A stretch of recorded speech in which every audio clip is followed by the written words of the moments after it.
Gracias, señor presidente. Como siempre decimos, cuando aparecen las fechas, la historia no tiene que ver con el pasado. La historia marca cómo el pasado sigue abierto en el presente. Y especialmente este 24 de marzo nos encuentra con un problema muy serio sobre lo que significa cómo el Estado Nacional, el Gobierno Nacional en este caso, está pagando a 1.500 efectivos hoy que son agentes de los servicios de inteligencia. Uno de ellos, el señor D'Alessio. Tiene una absoluta actualidad lo del 24 de marzo. El 24 de marzo no fue parido ese día, sino que venía de mucho antes. En el día de ayer, 20 de marzo, se recordaron 44 años de la invasión a Villa Constitución. 20 de marzo de 1975, 4.000 asesinos paramilitares, algunos de ellos civiles, que después iban a integrar el aparato represivo del Estado, invadieron Villa Constitución porque José Alfredo Martínez de Hoz, que era el presidente del directorio de Asindar, pagó $200 por cabeza a cada uno de esos 4.000 tipos para secuestrar a 200 delegados de fábrica. A 68 de ellos, hasta el día de hoy, están desaparecidos. Los torturaron en el albergue de solteros de Asindar.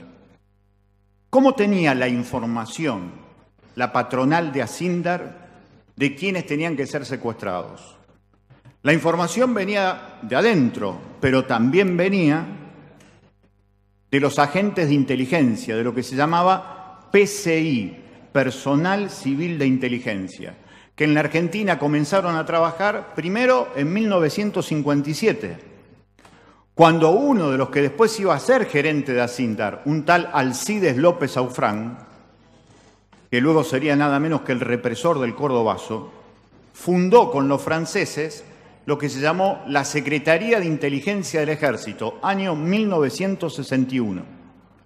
Desde entonces, desde el 61 hasta el presente, Personal Civil de Inteligencia trabaja para los gobiernos nacionales para hacer, entre otras cosas, la depuración que necesitan los grandes empresarios cuando aparecen los delegados que quieren hacer realidad nada menos que el artículo 14 bis de la Constitución Nacional, que habla, entre otras cosas, de respeto a los trabajadores y distribución de ganancias de las empresas. El gran delito siempre en la Argentina es cuando los trabajadores exigen lo que les corresponde. Por eso los empresarios son los titiriteros de lo que significó el terrorismo de Estado. Por eso José Alfredo Martínez de Hoz inició la represión y un año después fue el ministro de Economía de la dictadura.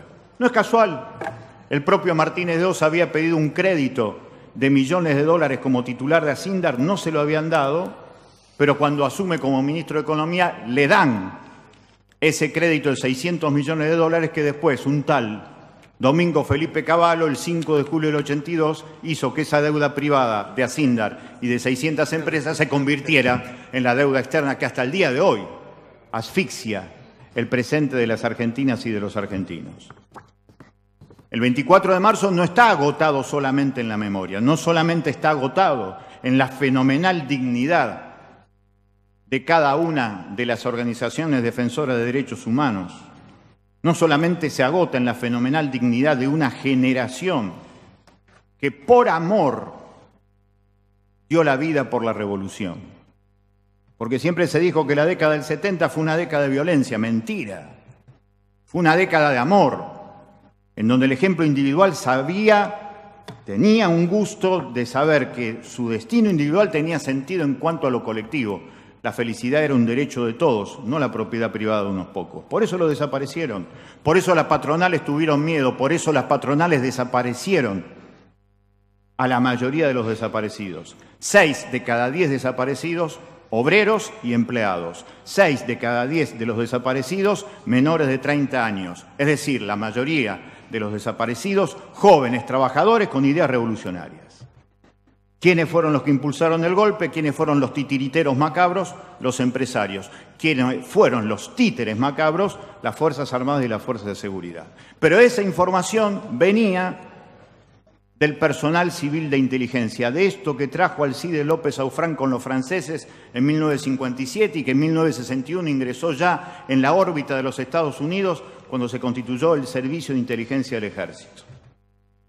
Vino después la persecución.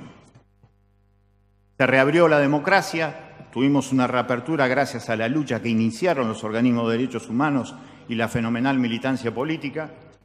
En la década del 90, los organismos de inteligencia crecieron hasta 5.000 integrantes. Cuando el kirchnerismo se va, había 2.500 integrantes de esos servicios de inteligencia, entre ellos, tal vez, uno de los más famosos, Estiuso, un hombre que durante años trabajó para producir información empresarial, gremial, laboral. Y hoy, el gobierno de Macri usa a estos agentes de inteligencia, entre ellos el señor Marcelo D'Alessio, para hacer distintas cuestiones en la provincia de Santa Fe que acaban de ser ratificados por el doctor Ramos Padilla. Hay dos cuestiones que son fundamentales. Una, la que se dijo aquí, que nosotros íbamos a hacer mención. Nadie mejor que nosotros para tener total libertad de conciencia para decir que efectivamente esta maniobra que había hecho D'Alessio con la gente de Los Monos tenía como intención vulnerar, alterar, ensuciar al socialismo acá en la provincia de Santa Fe.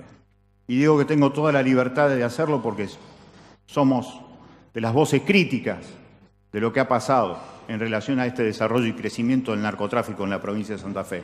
Por eso lo reconocemos. La política no puede hacerse con mezquindad, tiene que hacerse con generosidad. Esa fue una de las maniobras, con lo cual se demostraba algo. Les importa muy poco a los integrantes del gobierno nacional cuando se matan a las pibas y a los pibes en cada barrio de cada ciudad grande de la provincia de Santa Fe. D'Alessio tiene dos patrones. El primer contrato lo tiene en el año 2016 con la Agencia Federal de Investigaciones, la AFI. Esto que fue el reciclaje de la CIDE hasta la actualidad. Y el segundo patrón, el más temible de todos, la DEA. Esa sigla de 3 letras que marca al organismo creado por Richard Nixon el 1 de julio del 73 para decir que se combate contra el narcotráfico cuando en realidad lo que hace es regular el narcotráfico de América hacia Europa. Con ese otro patrón aparece una grabación tremenda en los papeles del doctor Ramos Padilla. No sé si lo escucharon, pero viene bien decirlo en esta legislatura, por eso estamos hablando. D'Alessio estaba operando para poner a quienes iban a manejar las dos aduanas principales de la Argentina, la aduana de Rosario y la aduana de San Lorenzo. Y decía que eso lo estaba por hacer si acordaba con Vicentín, empresa cuyo titular hasta no hace mucho tiempo atrás era el titular de la Bolsa de Comercio de la ciudad de Rosario.